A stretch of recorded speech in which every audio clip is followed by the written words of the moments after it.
What is up, you guys? It is your boy, Brent Biggers here, and welcome to another video. In today's video, we're going to be talking about the Green Bay Packers. Actually, the only reason why I was doing the Packers, and I honestly was actually thinking of maybe doing some other team, maybe like the Vikings potentially, was because somebody commented that they wanted to see the Packers. So shout out to him for wanting me to do the Green Bay Packers. Hey, if you always comment on what team you want, I'll gladly do it. Okay, I'll gladly do it, and it also ended up being perfect because literally the Packers. Well, we end up doing the NFC North next. Now, I just realized very quickly that I did not do an NFC South team. So that means I will have to do two NFC South teams. And obviously, I think the Falcons should be one of them because I thought I already did that team already. And then the next team, I don't really know. But Falcons are guaranteed to be happening. And I'm really curious to see what a lot of people are going to think about that. Because it's I don't think a lot of people are waiting for that take to be coming. But anyway, though, again, like and subscribe if you're new around here. We're on the road to getting to 400 subs. We've been kind of losing subscribers and gaining subscribers as of late. So it's kind of just been like this, cycle of us having some of those people and then subbing. So, but anyway, though, enough said. Actually, now let's get into the video. So the Green Bay Packers are one of the more weird teams, you may say, because they didn't really get better during the offseason, I would say, but they didn't really get worse.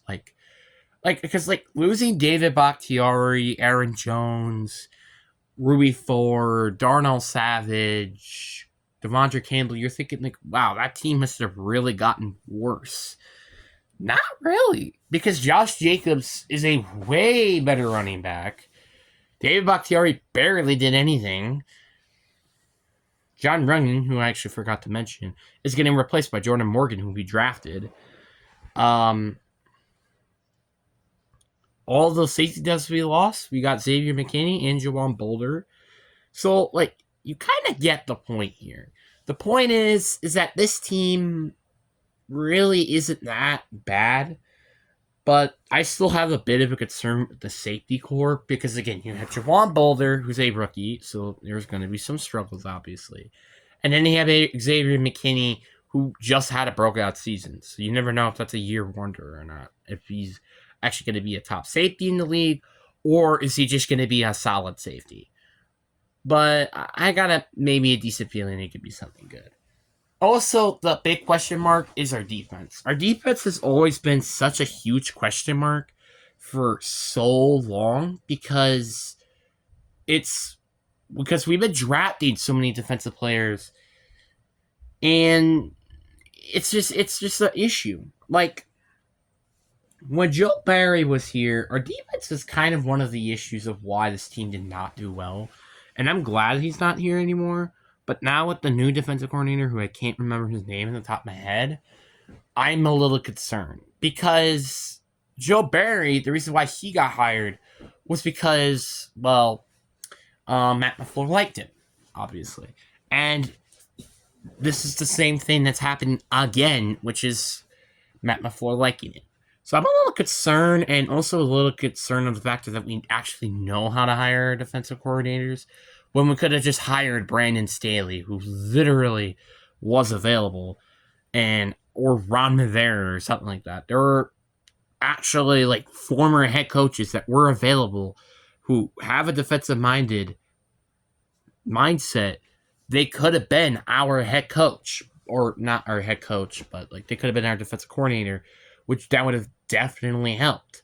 But no, instead we went with the guy who we have no idea who he is, and I'm not the biggest fan of it. Not because I think he's going to be the new Joe Barry. I don't think that might be the case. But it's just I'm kind of tired of how would I put this? Kind of like having young people on our team, you know? Like, you already got Jordan Love, Jalen Reed, all these other young guys and stuff. We haven't had a guy who's really, like, actually had, like, physical experience. Like, I think the oldest player on our team right now is. I don't even know, honestly. Is it Kenny Clark? I think it might be Kenny Clark at the age of, like, 29. Because David Bakhtiari's gone, who used to be, I think, our oldest player at 31 or 32. Vondre Campbell's gone, who was 30. Aaron Jones is 30. So, like, really, mainly all of our experienced players are kind of just leaving, and it kind of sucks. Like, obviously, I'm not saying that they didn't build any, all the other young players didn't build any experience. Absolutely not. But we need this young core to improve of last season. Not just in consistency, but as a players in general. Wide receiver, yeah, sure, was pretty good last year, but we need to figure out who is the main guy ish. I mean, like, it's fine to have 6 million pass catchers to throw the ball to. But the problem with that is, let's say, for example, like, 3 people were hurt. Which guy are you going to rely on the most? Or who you will rely on the most right now? You kind of get the point here. We need that number one guy, kind of, who we can rely on. Obviously, I prefer this than what we had like in the past few years, which is like having either no good receivers or having just one elite receiver and then everybody else is kind of ass. I do prefer this, but I do hope that they can play a little bit more better than what they did last year. Because I don't even, like, none of them even got over 800 yards this year, which, yeah, that's actually a good testament for just how depth our receiving core is. But it also could be due to the lack of actually having a healthy receiving core. Jalen Reed was not healthy in his rookie year, same thing Christian Watson due to hamstrings, and reporters have been saying they have been working on the hamstring during the offseason. Romeo Dobbs, I think, had an injury. Anton Wicks maybe had an injury. I think Luke Musgrave was injured most of that year. Tucker Kraft, I think, was injured as well. So, yeah, like, all these receivers already have injury history, and that's a bit of a concern. I guess maybe besides, like, Malik Heath, in my opinion, if he got a chance to start, that would be really nice. And also Bill Melton, who was also very decent. So, you get the point here. The point is that this team is a very, you could say, depth team, but in terms of experience, that is the issue. And that's kind of why I kind of wished for a defensive coordinator to be somebody who actually knows how to be a defensive coordinator or at least has NFL experience. This guy only has college experience, which I'm not saying is terrible, but it's just not the greatest. And especially if they're not really a head coach. That's my opinion. You can blame me all you want in the comment section. But, like, I have a little concerns. And again, also the safety core is still a concern. I like Xavier McKinney. I like Jawan Boulder. Could be potentially a very good hitter safety. Kind of like Cam Chancellor. But that's it. I mean, we still have those players that we drafted back in 2023 with Anthony Johnson and Xavier Anderson even. But that's kind of the problem. That's a kind of it. The depth is terrible.